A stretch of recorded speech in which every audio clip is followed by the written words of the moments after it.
The standard is maximizing expected well-being. One, moral uncertainty means that we default to preventing extinction. Boston 11 moral uncertainty suggests that if we're uncertain about our ultimate dates, there is great option value preserving our ability to recognize values in the future. To do this, we must prevent any existential catastrophe. Two, epistemology is constrained by the badness of pain. Eagle. The sensory pleasures given pain is bad, no matter whose they are. Everyone takes the avoidance of pain and the promotion of pleasure is subject to reasons for action. There is no possibility that pleasure and pain have no value of any kind that can be objectively recognized. There is nothing in itself good or bad about having experienced. No object view could overrule our subjective authority. This also controls the internal link to his analytics about motivating individuals to do stuff, because the only thing that can be motivational is our own pleasure and pain, which means that I control the internal link to motivational internalism, and only util accounts for this and aggregates everyone's subjective experiences. Dan Hall just don't regard pain as normatively valuable, only duties and intentions. And three, util is the only moral system that is available to policymakers. Good in 90 for public officials. It is more necessary and desirable to adopt utilitarianism. Officials are obliged to make choices under uncertainty. They know generalities and aggregates and what will happen to most people, but that is all that allows policymakers to use the utilitarian calculus and prefer agent-specific justification, because different actors have different obligations. For example, it is immoral for a citizen to cut someone up, but that is the obligation of a surgeon, and competing violations of an ethical framework collapse to consequentialism, regardless of whether we can weigh those violations and conflicting duties,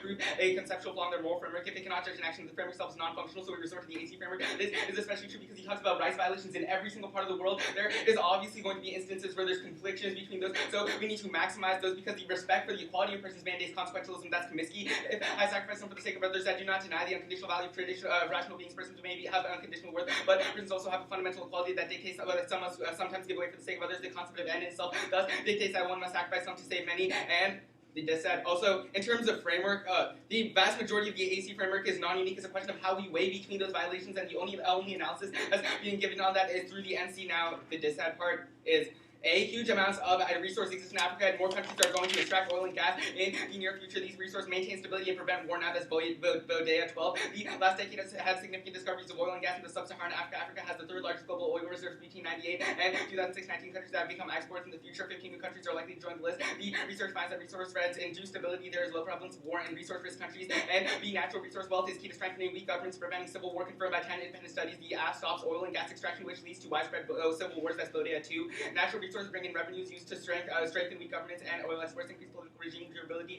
in both democracies and dictatorships. Rather than promote instability, leaders rely on private goods to reward the supporters of natural resource trends, provide resources to fund private goods, and abundant resources used to buy off oppositions, increase support of loyal factions, and would be rebel step up security of all, which would reduce the vulnerability of countries on onset of civil war. Specifically, oil wealth reduces the chances of civil war onset. Comparatively, countries rich in oil maintain peace because they engage in more large-scale distribution and spend more on military. When corruption is present, oil wealth increases peace. A consequence of resources facilitating the provision of private goods would be rebel factions. He's going to say that he increases the amount of wealth in these countries through new funding, but that's not going to be fast enough, because it takes many years in order for these programs to occur. But that's still going to cause the civil wars. And see, Africa wars go global. That's Blick 7. Africa is dangerous and strategically vital. Small wars escalate into big wars. Local conflicts have global aspects. All conflicts in tinderbox, which control shipping lanes from Indian Ocean, can give rise to conflagrations between global powers. And Africa wars are likely to be nuclear, causing extinction. That's huge too. The nuclear war is likely to start in Africa. Civil wars and domestic instability turn nasty, and too many are willing to push the button rather than risk being seen as wishy-washy in the face of moral threat and overthrown. Geopolitically, Africa is an open race, and few countries are beholden to any particular power. And African war can attract outside involvement very quickly. African nuclear strike can ignite a much broader conflagration. And next, also the dissad turns case. Environmental protection is enforced during times of civil war after the government collapses. But only applies to the current government, so no offense from post-war generations of protecting the environment. And next off, text, developing countries should sponsor state-led resource extraction with high levels of citizen participation in local and national decision-making process, and directly distribute profits from the industry to the involved parties. Competition, the counterplan, engaged in resource extraction, so its permutation would A, B, severance because it kicks out the parts of their advocacy that prevent extraction, and B, texting negate because they fail to prioritize environmental protection over resource extraction. That also means that I meet the interpretation at the top of the app, and the solvency is that public participation creates equitable redistribution slack. One, public participation can include direct revenues to civil society groups, public review, approval of budgets, and discussion forums on the distribution of mineral revenues, and participation be thought of as way to address the distributive justice associated with resource extraction. Distributive justice demands that particular benefits to individuals adversely affected by extraction. Resource extraction takes place in areas populated by the most marginalized. Thus, it is appropriate for populations to receive special consideration in the distribution of reservoir population generally suffer disproportionately from the problems related to the government's dependence on extractive revenues, thus such as economic shocks. This solves the act in two ways. One, the increased participation prevents backlash against environmental policies. Urban forests didn't become actively involved. Governments will be more democratic and effective, and formulated policies will become more realistic. The public might become more sympathetic to the top decisions. She continues participatory structures improve upon the one-way flow of information and environmental policies. Actions of environmental regulators are met with hostility because the government is regarded as unsympathetic to local conditions. A community can say a protest and even national level environmental protection may be jeopardized in response to the participation of environmental policy. It is useful in informing regulators when the public backlash is likely to occur, and winning the sympathies for opposition is stronger. This controls the internal link to the grassroots movements that he talks about, because if the individuals within the government are not on par and on the same page as the government, then they're not going to endorse the policies. Skip the second argument. Go on to the app. First, on the framework.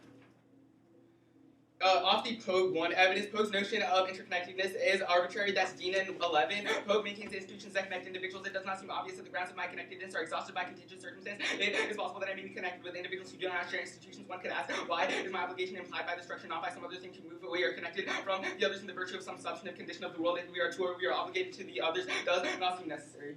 And second, off the Pogue 2 evidence, he says that a mandate that is not equal in the status quo, but there's no justification for why the rights of individuals, and that conception applies to the governments in the same ways about how we should maintain the rights of all individuals, which is a reason that you should prefer the Comiskey evidence, because it talks about how we should maintain the equality of all individuals by maximizing the amount of rights that he has. Now, he says that there's the assumption that we're all equal, but it's a question of how we weigh between those violations. There is a missing internal link between the idea of global equality and the equality of different individuals. Now, off the Medina evidence, he talks about self-determination, but the Nagel evidence controls the internal link to that, because the self-determination that we want is utilitarianism, and so the internal links to all the arguments all mandate utilitarianism. Now go to the contention.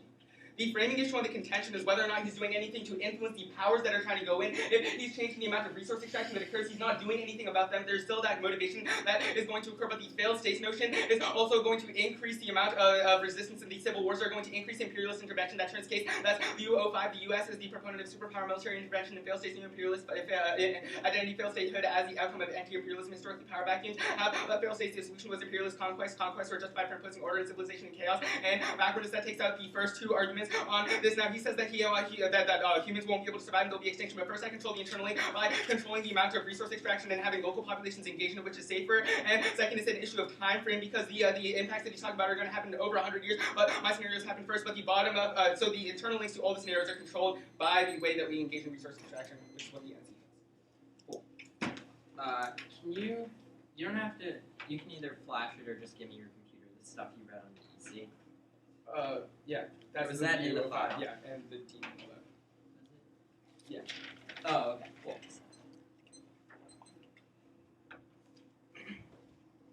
Ready? Yeah. Let's talk about the link in the DISAF. Why specifically why is resource extraction going to build up the wealth to stop corruption in Africa? Well, it's not that it necessarily builds up the wealth, but that if you stop resource extraction in a country like Saudi Arabia or countries in Africa, they rely so much on their oil wealth and their mineral extraction wealth that their economies will not be strong. Is Africa stable right now? The argument is But that there's they the are whole stable. Sudan thing. Yeah, like the Congo the argument thing. is that because of the resource, the Bodea 12 argument is the uniqueness evidence, that they are stable enough right now, that they've had discoveries of oil and gas, and that has kept them stable.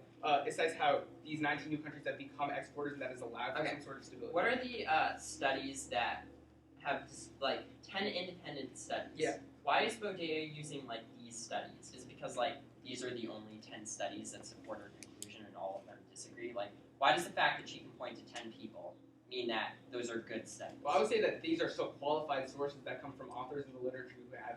Sure, but even, like, qualified people can make bad decisions. Like, you could say Mitt Romney was qualified, but, like, why does this mean your evidence is good? Just because 10 people agree with it? Well, 10 qualified authors in the literature who have reviewed the literature and conducted the study. Yes, but how did they conduct the study? That's my question. Like, what was the basis for their conclusion, or what was their exact conclusion? So Bodea doesn't include the methodology of each of the independent studies, but cites the qualifications of those individuals. Okay. Even though there are, like, wacko professors out there that think, like, aliens exist, why does that mean that? I mean, you can compare the methodologies of your arguments. I think that the evidence is still very qualified. It also provides analytical warrants for why that's true, not just empirical ones. Let's talk about, you read Slack 1 and then... Everything until then. Okay, cool. So why do you get equitable redistribution? Right, so the argument through fiat, that you fiat that these governments will extract the resources and You fiat there's public participation, right? Yeah. So why does that mean that like the people in charge are just going to give away the resources? Isn't the no government wants to be corrupt? Isn't the whole point that they like manipulate the system and sidestep I disagree existing that no government regulations? wants to be corrupt. Okay. But the argument is that you take these resources and you have public participation and redistribute. That's like all part of. Has this counterplan been implemented empirically anywhere? It's been implemented in developed countries, but it has not been used in developing countries. But Slack says that we should. Where does she or he talk about developing countries? It's in a different part of the article, but he talks about in parts of So the not United in the States. evidence, not that this will specifically solve the problems. Well, no. Also, your it urban evidence does is make about the the Environmental Protection Agency. How's that about? Right. developing? No. So it does not talk about the Environmental Protection Agency in implementing stuff. The urban evidence talks about how the EPA gives examples of how that wouldn't work. Right. I'll show you. So you just have an example. No. So the EPA example that is cited talks about how they're met with hostility, and the EPA talks about how involving them would be better. So it cites the EPA as their warning. Cool. Starting